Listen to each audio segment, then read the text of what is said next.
will remember all the things. We'll see. We will see. And ready and go. I'm Lily Ann Carey. And I'm Claire Carey. And we did a variety of things, grapevines, waterfalls. We played with the mirrored grapevine quite a bit. We did. And right at the end, we did a second half grape that used the other one. Parallel one. So we're going to start with the basic mirrored grapevine. So there are two. There probably are more, but the mirrored grapevine is a through. Notice that she is doing what I am doing. We're already through, doing that. Lift, back, step, through, lift, back.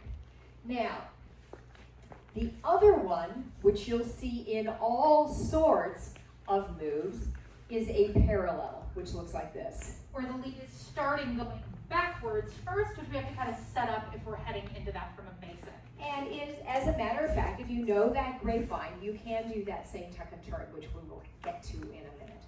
So the first thing we're going to do is we're going to tell you that if you only do 6 of a mirrored grapevine, you are not ready to come out on the basic. It's a good thing to remember. You end up in trouble. 1, 2, 3, 4, 5, 6. We're heading There's back for one. Notice we cannot regain the basic from that side. So if you go past 4, unless you want to walk it out, you have just signed up for 12 counts of grapevine. But it doesn't go too long. 1, 2, 3, 4, 5, 6, 2, 2, 3.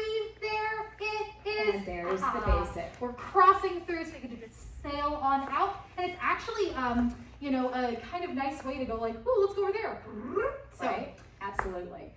Then we also played with that second set of 6, and we put a little bruade on it. I love this move. We pulled this out of the Archives. the archives.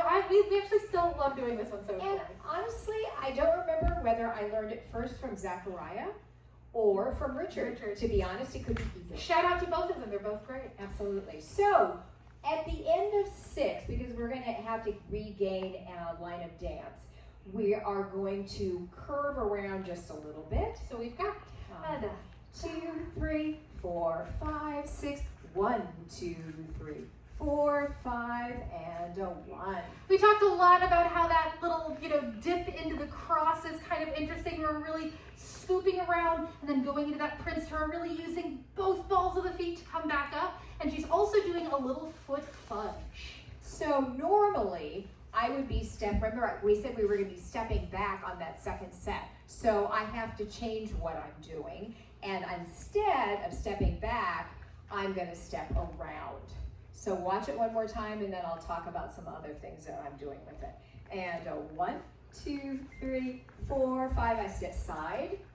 2, 3, 4, 5, and I come out. Now, the challenge with this one, I think more than anything, is that once I change my footwork and I don't step back, instead I step across and then roll, I have to still keep leading my follow in the other version, right? So we practice this a little bit with really noticing where this is being led from, which is primarily this hand on the back. So we did this exercise, but it's a good one to remember how this works. So 1, 2, 3, 4, 5, 6. 1, 2, 3, 4, 5, 6, and 1. Right? So it's a good thing you can practice from that. I also keep my partner quite parallel to me. Yep. Claire talked about keeping this hand down and a little bit of pressure on that. That really helps with that balance as she comes around. Stabilizing for both of us. And we come back out. Yeah. All right. Then we did that grapevine with an outside turn, a free spin, and a roll away. So for that outside turn, we really talked about setting up that nice compression point where I've got great connection here and great connection in the fingertips, and then really stepping down line and extending that connected fingertip hand down line to really give me that linear chaîné turn. 1, 2, 3, 4, 5, 6, and 1.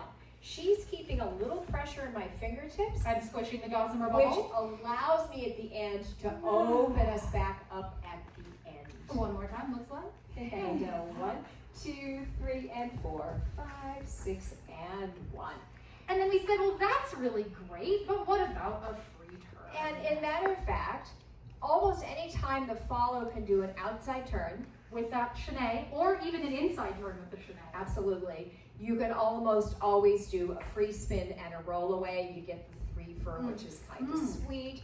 So the free spin, we're going to freeze on 3, 1, 2, 3. Now this hand is low and there's compression in this hand. I'm going to send her down line, both with a follow through in the hand, but the step linearly toward line of dance.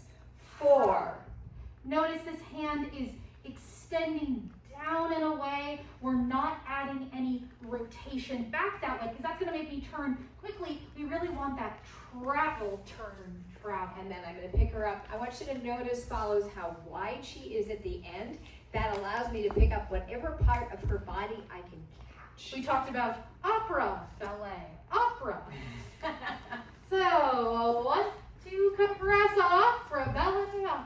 And then I'm just going to pick her up. We talked about an aircraft coming out of the carrier. It's going to catch that latch. And so I'm going to pick her up. I'm just going to walk through and I'm just going to pick her up. That's especially fun too when we put in the roll away.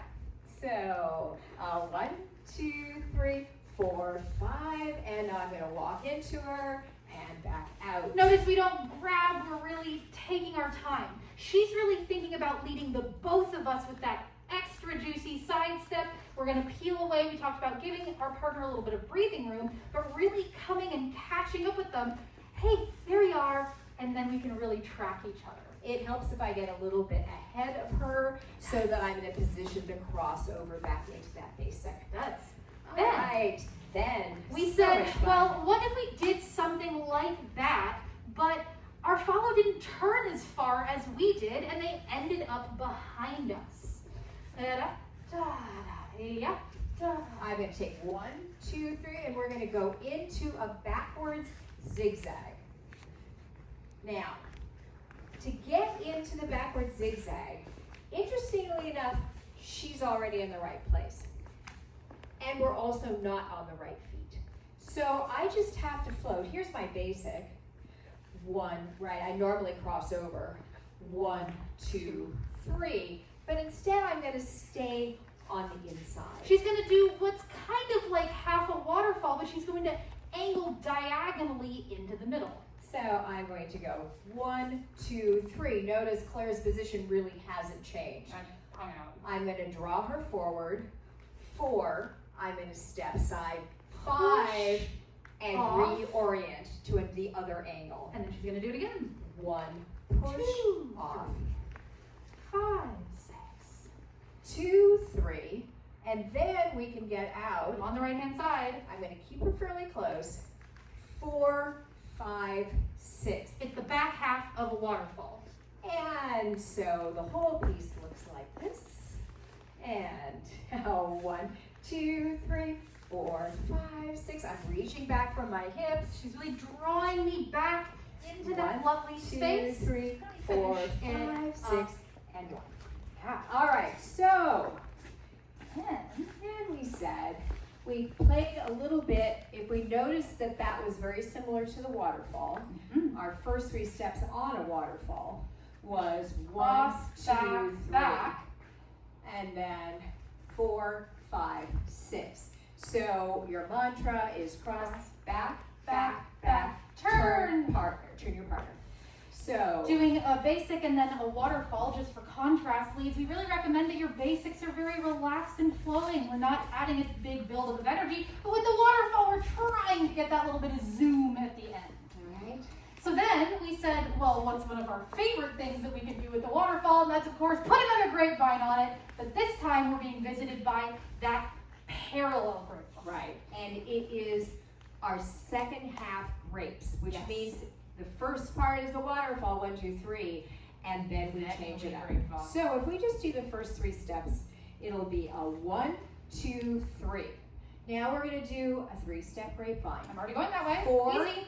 5, 6. But then we've got this prep. I've rotated right shoulder back, which makes me in a great position to turn left shoulder back. We're gonna take these fingertips, and as I'm coming in, we're gonna pour a T out the thumbs, and I'm gonna go inside turn with that side step down line. I'm gonna come in nice and comfy, and I'm gonna open back up. I wanna really open up and give her great energy here, because what we're doing next is coming back to close. And one of the things that I said that I think was one of the most important pieces of this is when we're bringing our partner back to close, I can do this huge sweep to try to get them, and I do see that. Or she can try to jerk it upward. Right, but instead, let's use a little leverage Yeah. and bringing your partner closer. And so I'm going to drop this hand. Low, low, low. 4, 5, and 6. So the whole thing looks like Here, this. go that way. Let me go that way. Can we go that way? Yeah, we can go that way. And across, back, back, grapevine, and inside turn, back to close. Close and then our basic. We said it was really, really similar to the end of the leads under standard issue. I'm really thinking about being connected. She's really thinking about keeping Under, facing, yeah. hands back. There's my Inside turn. inside turn, and then And there's back to close. So for these second half grapes, we're really thinking about that continuity of energy and really being connected when I come out of that turn. She's staying on that lane so that we can have that nice quick flip of lane at the end. Okay, and then we also said, just as a contrast to what do you do when your follow is behind you, where you can do that backward zigzag. Yeah. But if your follow ends up ahead of you, 1, 2, 3, 4, we could do side to side, or we could do orbits. Which are always lovely. Right, and the nice thing about orbits is we can go anywhere, and of course we can even go into something that, oddly enough, we have already done. Excellent. And Amazing. that's You it. guys rocked it. Thank Great you job. so much. Yay! Thank you.